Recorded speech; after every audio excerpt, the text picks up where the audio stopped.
नमस्कार, मैं डॉक्टर मुकुल खंडेलवाल निबंध साहित्य के बारे में आप लोग को बता रही थी, उद्भव और विकास के बारे में। तो अब आज पार्ट 4 में शुक्लोत्तर युग की चर्चा मैं आप लोग के समक्ष कर रही हूँ।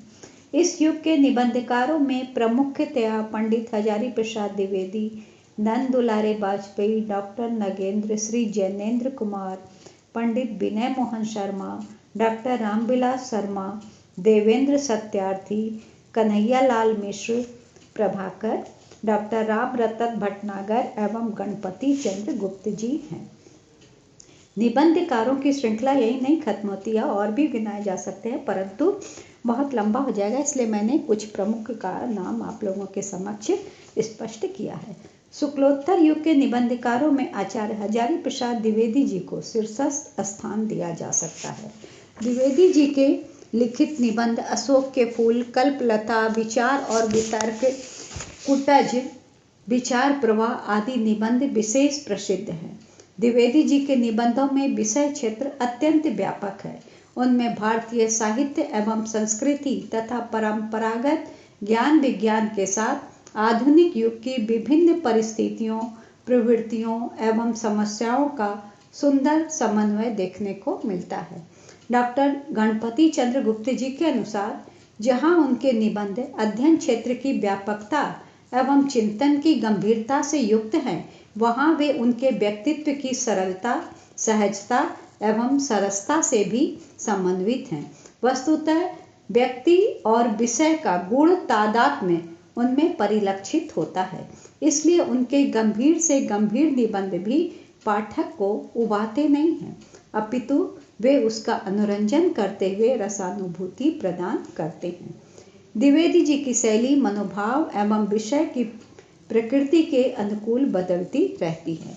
आचार्य नंद दुलारे वाजपेयी जी एक गंभीर विचारक और तत्वान्वेषी के रूप में हिंदी जगत में प्रसिद्ध हैं।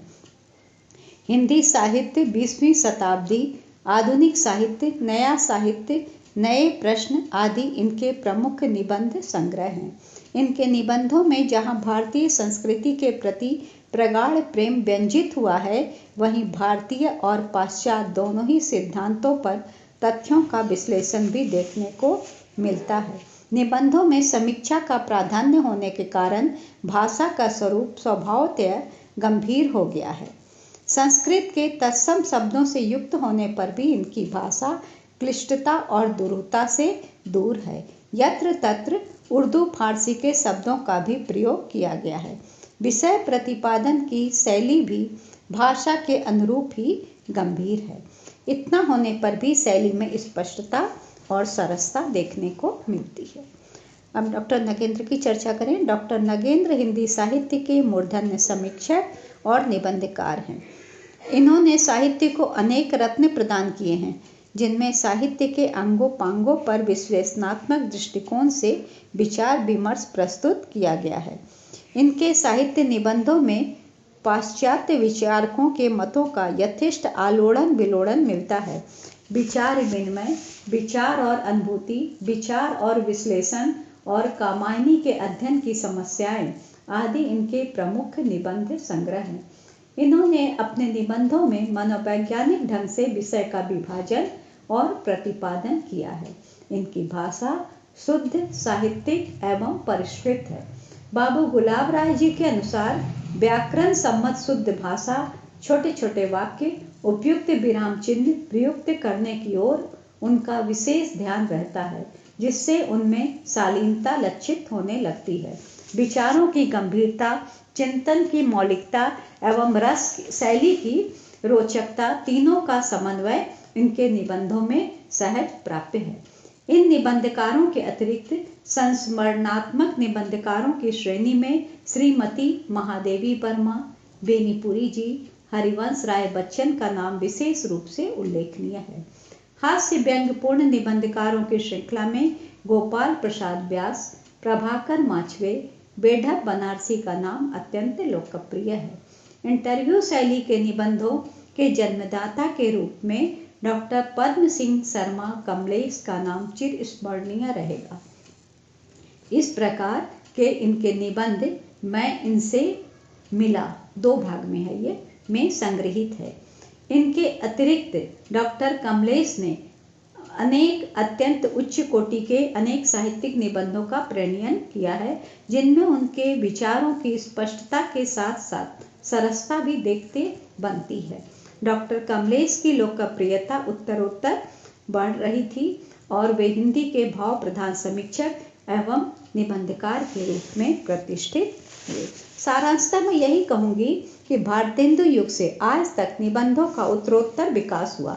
प्रत्येक आगामी युग में जो आया उसमें उस युग ने अपनी विगत युग की कमियों को दूर कर अपना क्षेत्र और व्यापक बनाया और सुधार किया। आज जीवन की विविधताएं जैसे जैसे उभर कर सामने आ रही हैं और मनुष्य की आंतरिक दमित आकांक्षाएं व कुंठाएं तथा विसंगतियां उसके बाह्य आचार्य का अंग बन रही हैं, वैसे वैसे उनकी रचनाओं का क्षेत्र भी विस्तृत होता जा रहा है।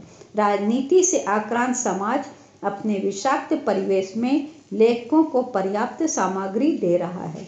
जीवन और जगत की टूटती तस्वीर कलाकारों में नए बोध को जन्म दे रही है। इस प्रकार विषयगत विविधता के साथ साथ सृजन के क्षेत्र में नव नव शैलियों का प्रत्यावर्तन होते जा रहा है, हो रहा था। अस्तु अन्य साहित्यिक विधायकों के विकास के साहित्यिक विधाओं जितनी भी है उन सब के विकास के साथ साथ, जैसे नाटक है, कहानी है, उपन्यास है, वो सब है ना, उसी प्रकार निबंध के विकास के साथ साथ निबंध का भविष्य जो है वो बहुत उज्जवल है, क्योंकि इसका विकास निरंतर प्रगति की ओर है। जीवन की नव नव भूमियों को स्पर्श करता हुआ वह निरंतर विकासोन्मुख बना